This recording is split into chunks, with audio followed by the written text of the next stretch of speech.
Good evening, Marshall Reddick investors. Welcome to tonight's presentation on the power of incorporating.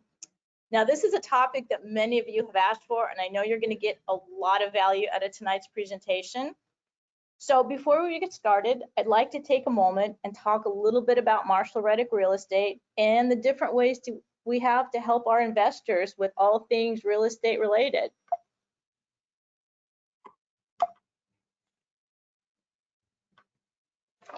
We have, within Marshall Reddick's umbrella, we have 4 separate divisions. First division is a traditional brokerage, just like you would think a real estate brokerage would be. But unlike traditional, we not only help our clients sell their primary residence, but we also help them buy and sell investment properties. We help them sell across the country in our vetted markets. And most of our clients actually own multiple rental properties under their portfolio. Number 2 is our property management division. Well, there's no point in owning a great investment property if you don't have great property management to oversee your investment. Marshall Reddick Property Management has boots on the ground with management 24/7 service in our vetted markets. And number 3, we also have a private lending division, which has 2 components to it.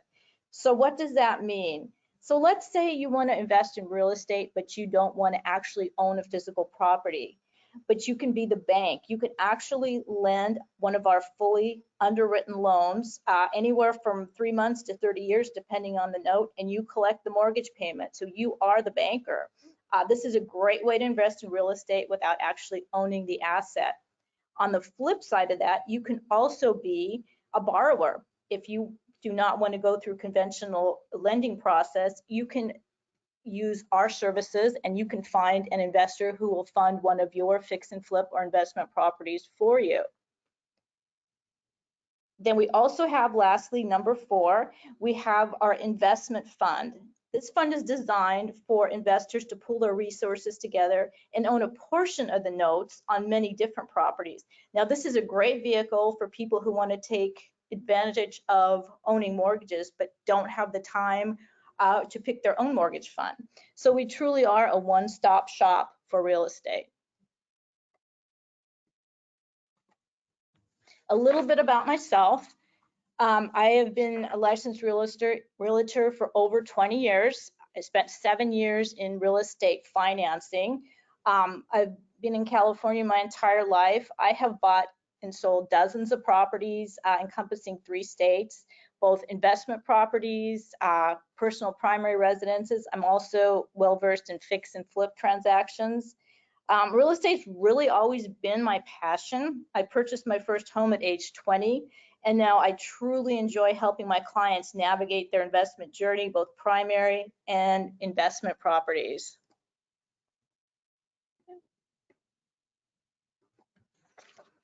Another thing I wanted to touch on before we get started tonight is our education.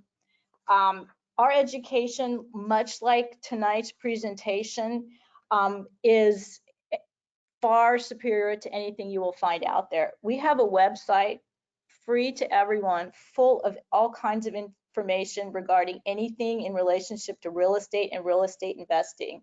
You can become a member of our website, become a member of the team just by signing up. There's no cost to do that. And you will find articles and videos on absolutely anything and everything real estate integrated. So this is a great opportunity for you to take. You could spend hours on our website just looking at audios, videos, market data packages, and everything else. Now, if I were to suggest one thing for you to start with, it would be our property rating ebook. It's a 20-minute read, and it's really a primer to all the philosophies that Marshall Reddick has on investing. It would be a great way for you to start your investment journey with a really good foundation behind you of knowledge. If you have any problems when you go on our website finding it, you could call me, text me, email me. I'll definitely send you a copy right over. Just quickly going to touch on our markets. We have 16 major metropolitan markets across 8 states. On this video, you'll see that the areas that are highlighted in green are our boots on the ground, our physical offices, and we also have partnerships in other very hot markets right now, Boise, Phoenix, that we can work with our clients in on investment properties as well as primaries. And we're constantly growing. This diagram shows our current actual physical offices across the country. And last thing I want to touch on is before we getting started on our presentation tonight, and for those who don't know Marshall Reddick and how we do this, this is a little chart on what you can expect when you're working with an advisor at Marshall Reddick. And we really go over, we take time and we decide on your consultation, which is made directly for what your needs are. We do the who, what, when, why, and how. We start with your goal setting. Why are you investing? What are you looking to do? What are your options? Are you going to use a 401k? Are you going to start saving for it? Do you have cash in the bank already that you want to use? What is your time frame? Is this something you're ready to jump into, or is this something you're just starting your journey and you want to get some more information and learn and spend some time researching before you're ready to hop in? What is your criteria? Are you looking to start an LLC and build a portfolio? Where are your markets that you want to look to? We have data research on many markets that we consider very landlord friendly, very investor friendly, that we work through with you. And lastly, the most important component, we introduce you to all the key players. You start with your advisor. You have an agent who is your boots on the ground person in the market of your interest. We have lending, private lending, 1031 accommodators, insurance agents, property management, renovation specialists, trust attorneys, tax accountants, CPAs, all the players you need to become a successful investor. Now, one of those that we have that we love is our friend Nicole Green with Robert Hall and Associates.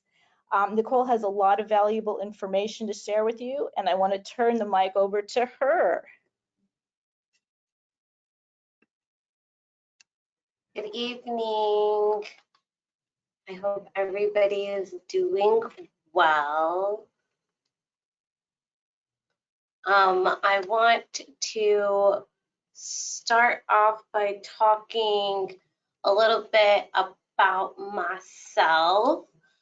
Just always start with me. My name's Nicole Green, as you just told. I'm here with Robert Hall and Associates. Robert Hall and Associates. We have focused on tax. We're a tax firm that focuses on tax filings for people in real estate. Yes, we do have other types of clients, but we really focus a lot in real estate. I believe that is something that we're all passionate about. My other fellow consultants and also our clients, because it's just such a great asset and it's so versatile. You can do so many things about it. Before I was into tax, I was a professor at a university. People think it's a pretty big swing to go from education to taxes, but it's kind of the same thing. You're always learning, you're always teaching, and you still get that, I still get that interactive vibe, so I love it. Robert Hall and Associates has quite a few other consultants. We work in a team, and I let my clients know that without a team we couldn't do anything that we do. And these are some of our fellow senior accountants at Robert Hall and Associates. We've been around since the 70s. We do well over 10,000 returns a year. We manage and help clients manage over $1 billion in real estate assets. Real estate is really kind of our niche, and that's kind of really what we want to kind of drill down a little bit in this meeting. So I want to give a quick rundown just quickly about the services that we offer, and then I'll get kind of into the tax. Don't want to spend too much time. Obviously, we do the tax preparation, we do incorporating, we help with audits, financial planning, all kind of these things. We really like to think of ourselves as a one-stop shop. If it's not something that we directly do, then we definitely have referrals for you just to help because we believe in, connecting other people and not leaving people with these ideas, but not the means to do them. If you are interested in a consultation, we highly recommend that just kind of be your first thing to do. We offer consultations at no cost, and there we can review your returns, or you can, if you have specific questions that you're thinking about doing some things, going on some, real estate adventures, as I like to call them, it's a great idea for you to take a minute and have a consultation so that you can get somebody that is licensed, somebody that is knowledgeable and educated into the topic, to look at what's going on and give you some solid advice. We offer consultations at no cost. You can just text 72000, or you can email Robert Hall Taxes at roberthalltaxes.com, and we can set you up with a consultation. Okay. Let's get into this. First, let's talk about incorporating. Is incorporating right for you? I know, like, people talk about incorporating all the time, and they talk about, oh, I have a DBA, I'm a sole proprietor, I have an LLC, I'm an S Corp, I'm a C Corp. Like, there's so many different things that people are talking about, and it kind of can get a little overwhelming, but keep it simple. There's basically 3 different types of entities that you're going to be choosing from. LLC, this is where you have the sole proprietor, the partnerships, it's kind of all into this category. C corporations and S corporations. Now, LLCs are the ones that you want to be using. Think of it kind of like as a baby business, and think of the C Corps as like these full-grown grandma-style businesses, and an S Corp to be more of a medium-sized business. LLCs is where you really want to, the only type of entity to hold real estate, to actually have the properties inside of them. C Corps and S Corps, yes, you can have that option, but tax-wise, it can be a little tricky because they get capitalized, so you just need to be careful with that. Managing all of these different real estate assets is a good idea to have that go through an S Corp, maybe not a C Corp, unless you plan on having lots of, every year you're planning on actually closing out the books and pulling out the funds. When I said earlier that LLCs are baby businesses, it's because the idea that you have deductions like any other business, but they're not always going to be as high as you might be able to receive with an S Corp or a C Corp. I'm going to get into specifics and kind of walk you through an example to help you understand that a little bit more, but later. One of the common questions I hear is, can I incorporate in a different state to save money? Yes, yes, you can incorporate in a different state to save money. Will it save you a lot of money? No. You get taxed where the action happens. And so if I am doing online sales and I am living in California, that tax is going to be to the federal government and to California because I am here doing this. And so if I have a rental in Minnesota, I'm going to pay tax on the rental in Minnesota. And incorporating in a different state will not eliminate about where you are being taxed. It can just maybe help with some of the filing fees, but they all have other fees too. Okay, let's talk about the difference if we have an LLC or an S Corp. Really, the idea of us getting into C Corps is not really something that's advisable unless we have a fully established business and we know that we have the revenue to sustain it, because with each of these different entities, remember I was talking about how there are the 3 entities, LLCs, C Corp, and S Corp. With each of them, there are what I call maintenance costs, just general costs that you have for the business to run it, just to have it. This is when the filing fees, this is like the little $20 to the state here, like all of these types of things. LLCs obviously are going to be cheaper, S Corps and C Corps are going to be a little bit more expensive. You're looking around like $2,000 and change for LLC, $3,000 and something for an S Corp, and roughly a little bit more, maybe $500 more, almost hitting $4,000 for C Corps. Okay, so let's imagine we, at the end of the day, at the end of the year, have earned $100,000. We have this $100,000 of profits. When we have a S corp, we have to do what is called a reasonable salary. In an S corp, this is where you're actually going to payroll yourself, and this is really why S corps can be super advantageous. There's other reasons, but this is kind of the main big one. So when I have my LLC, I don't have to do payroll. I'm going to get taxed on all of the profits. With my S corp, I'm going to give myself a reasonable salary. Let's say it's going to be 40,000, and then the other 60 is going to be profit over to the business. So as a sole proprietor LLC, let's imagine that I'm having 25% of federal tax and 9.3 is state tax. Just, these are kind of averages, right? So I'm going to pay $25,000 on the $100,000 of profit, whether I have that S corp or that LLC. And then I'm also going to have that 9.3, so 9,300 on that $100,000 profit, whether I have the LLC or the S corp.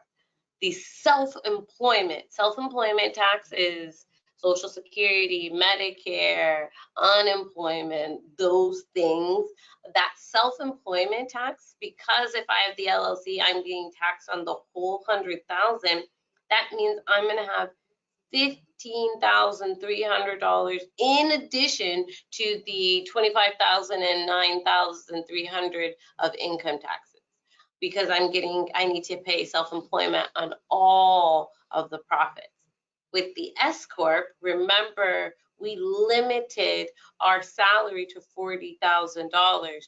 And so with the S corp, self-employment tax, or now will be called payroll taxes, is going to be limited to $40,000, not like in the LLC where I'm paying self-employment on the whole 100. And so I will only have $6,120 with self-employment tax. So right there, you're saving $9,000 right off the bat. Like, you're saving $9,000 in payroll taxes. Then you also are going to have more deductions when you have the S corp, and you're probably going to. So your profits are going to reduce down. So you're probably looking at also saving another 5,000, 4,500 type with the S corp, just in the general types of deductions. Now, I know that I've said quite a bit right there. And if you guys have any questions, feel free to type into the chat any of your questions. I would be more than happy to answer them. I know it could be kind of a lot as I just was here speaking, but I don't mind going back at all to break it down again or re-explain it. Okay. So another thing I would like for us to talk about is QBI. When we are incorporated, we have what is called QBI, Qualified Business Income Deductions. Now, QBI can get a little complicated. This flowchart really helps people out. QBI is the biggest thing that people need to understand for QBI is the income is what usually limits you. And so if we've got if we're single or married filing separate or head of household, and our QBI, or our income, is more than 164,000, I just like to say 165 to keep it easy. That's when you're probably going to run into some issues. That's when we're starting to phase things out. If between 165 and 215, 214 and 900, whatever, is when you're going to be in the phase out range. If you hit anything higher than $215,000, you're not going to get QBI. It's going to be minimal. If we're married filing jointly, so we can just take those numbers and double them, we're looking at $329,330, make life easy, all the way up to $430,000. Another thing about QBI is if you are a specified service business, what does that mean? Keeping things simple. If you are somebody that does something based on your own reputation, based on your own client associations, if you are doing this based off of, like, people are coming in, if you're a mechanic and people are coming in just because, you're the mechanic around the corner, you're not going to be a specified service business. If you're an agent, you will be, because the people are coming to you for you. And so when you are a specified service business, then you are going to have a reduced rate of QBI. But QBI is a great deduction that we definitely don't want to miss out on. It's one of those great benefits for when people do incorporate. You can get QBI with an LLC, C Corp, and an S Corp. They flow through on all three.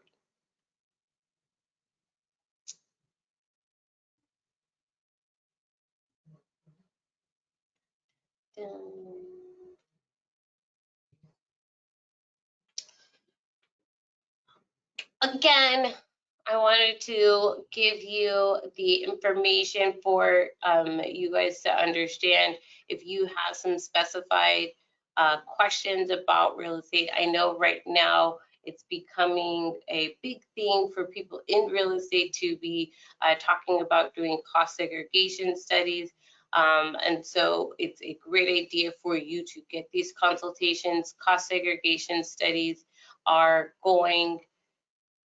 they're quite popular right now because 2022 is the last year that you're able to take 100% of bonus depreciation. Sorry, wait, let me back up a little bit and kind of explain what I'm talking about. So depreciation is something where if you purchase an asset for business use, and you're able to deduct the full value of that asset based on the life of the asset. And so if you purchased a home, let's say we purchased a home for $100,000 to make life easy, we'll give $30,000 to the land, and we'll give $70,000 to the home. You'll do the split based on your property tax and assessments, but that $70,000 you'll be able to deduct it over 27.5 years. I know, you're kind of like, why 27.5 years? Why can't I deduct it over 5 years or 10 years? It's been predetermined. Different things like a computer can be deducted over 5 years, a car over 6 years. These things have been predetermined. And so one of the great benefits that we have right now is you're able to take what we call bonus depreciation 100%. And so I can take that full 75, going back to my example of purchasing a house for $100,000, I can take that full, almost that full $70,000 and deduct it in, 1 to 5 years, almost, with bonus depreciation. How can you do this? It's with cost segregation studies.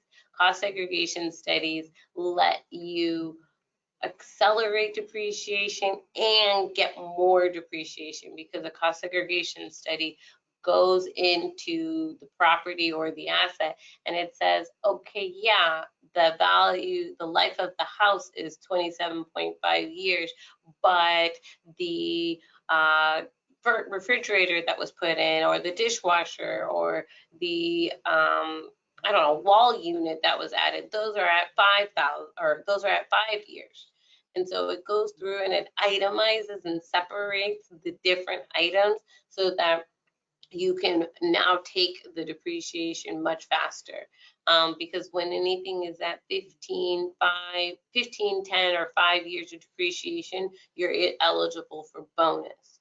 And bonus depreciation has been something that's been around, but being able to take it at 100% is something that is not new. It was redone with the TCJA with Trump. He reinstated it because it was something that was like, it had already been in since 2012. And now it is expiring, is sunsetting, as we call it, meaning that in 2022 we could take 100%. In 2023 we'll be able to take 80, 2024 60, and so forth.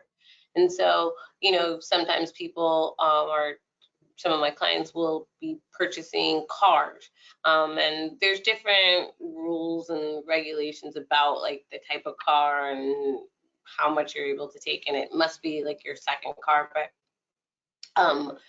they'll be purchasing cars that they're using for their business, and now they get to take that full $90,000 in 1 year, or maybe we opt to take, you know, 50,000 of it in 2022, and then, you know, just have that other 40 over the next 6 years.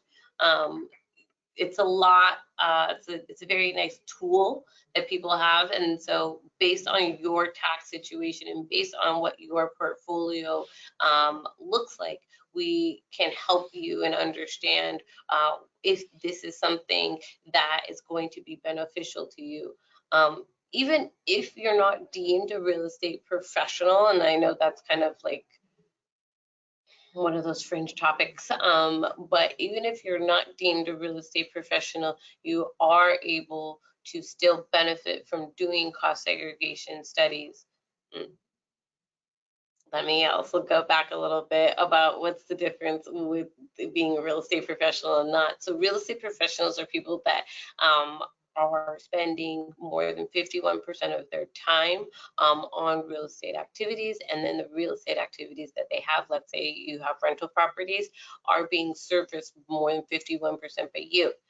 Also, you need to be making your income, the majority of your income, from real estate ventures. And so if you're a realtor, that's great. If you have rental properties, and then you are the one that's managing them and you're spending all your time managing these rental properties, you can be considered a real estate professional. I will advise that it is a very, very hot topic, and some people incorrectly use real estate professional as a title when that is not something that applies to them. And thus, there is a little bit more scrutiny when you go ahead and take this designation. Why do people want to call themselves a real estate professional when it doesn't really apply to them? Because you're able to take what is considered passive losses against other types of income. And so, like for me, myself, I have a W-2 job. Yes, I have rentals, but my rentals losses cannot go against my other types of income. It is so common, it is so normal for rentals to have losses because of depreciation. I mean, if we think about it, you know, if you're renting out your place or a place and you're getting, you know, let's just say you have like an ADU in the back and you're renting it out for $2,000, so you're having $24,000 a year of rental income. But then if you have your mortgage interest, the property tax, and if it's in California, the property tax alone can go ahead and take a big hunk of that as a deduction. And then you had, you know, to fix the water heater, and you've got the gardener and all of these things. It could easily come up to, you know, maybe not $24,000, but let's say 17, 18,000. And then on top of that, you're going to have depreciation, because remember, we bought the place for our $100,000, so we now have this, you know, $4,000 to $7,000 deduction on top of that. So it's very, very, very common for rentals to be cash flowing, meaning you're getting cash in pocket and that you don't need to spend as profits to you. But on the tax side, you're not having taxable income from the rentals. This is generally because of depreciation, and that's 100% normal.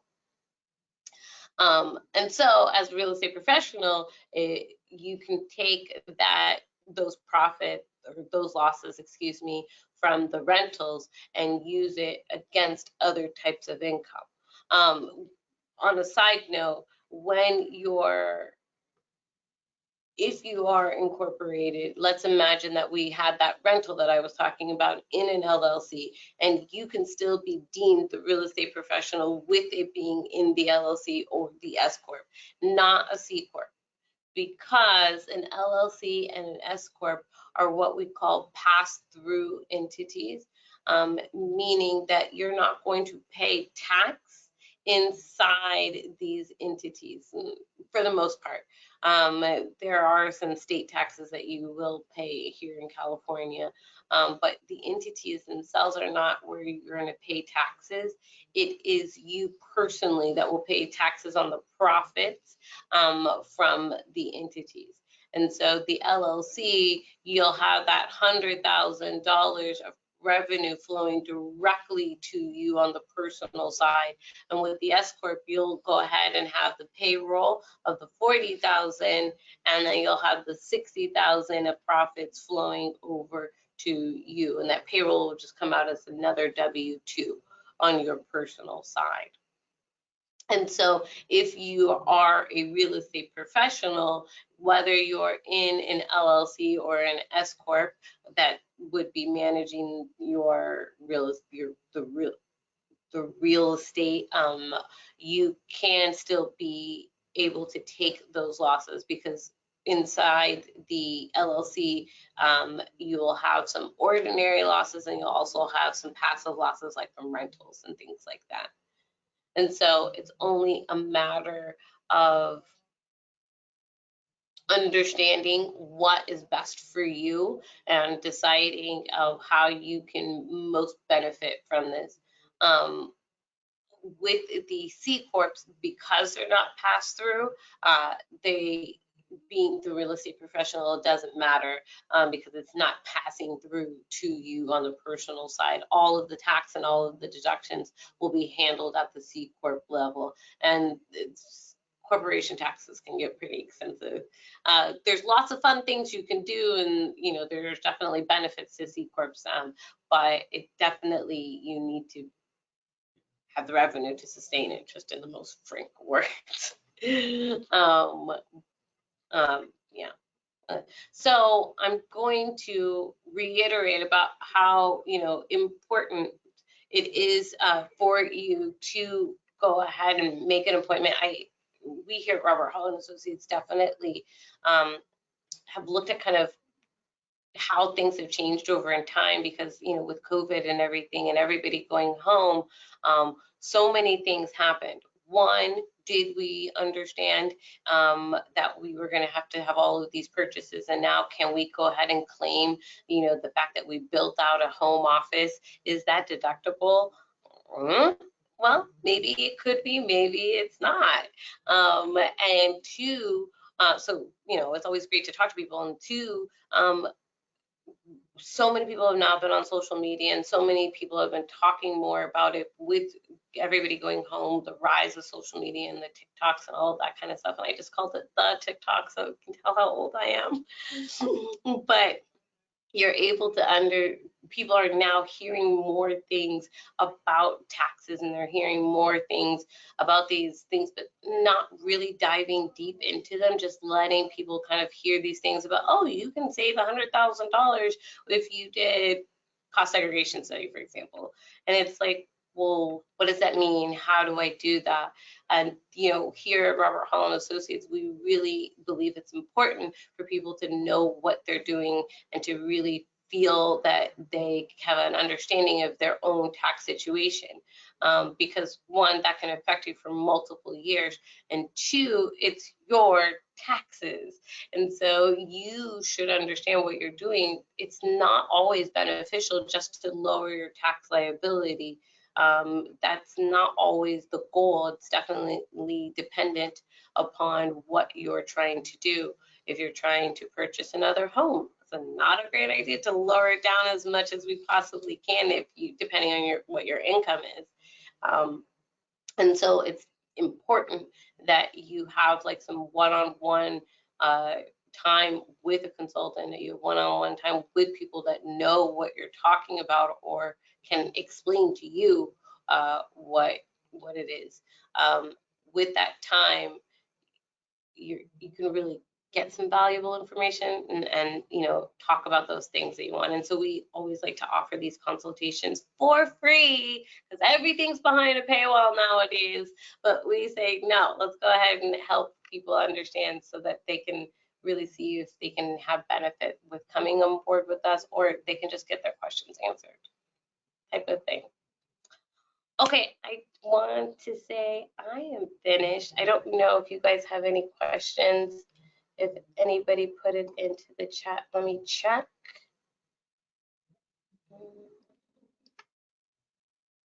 I don't see any questions, so I'm going to go ahead and pass back presentation. Thanks again.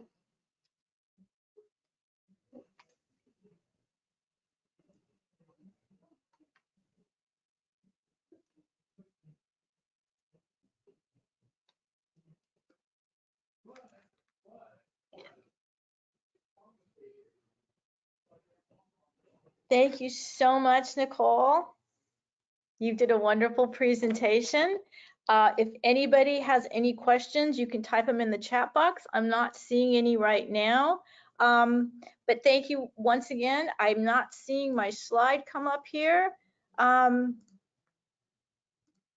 what we'll go ahead and do is, there we go. I wanted to give you my contact information. If you can't get a hold of Nicole, you can definitely get a hold of me. I can put you in touch with her, or if you have any questions, you want a consultation with one of our advisors, myself included, or Nicole, you can definitely, my suggestion is just screenshot or take a picture of this last slide, and you can always contact us. I hope everybody had a wonderful time this evening, and if you have any questions, you can always reach out privately. And once again, thank you so much for joining us this evening. You have a wonderful evening.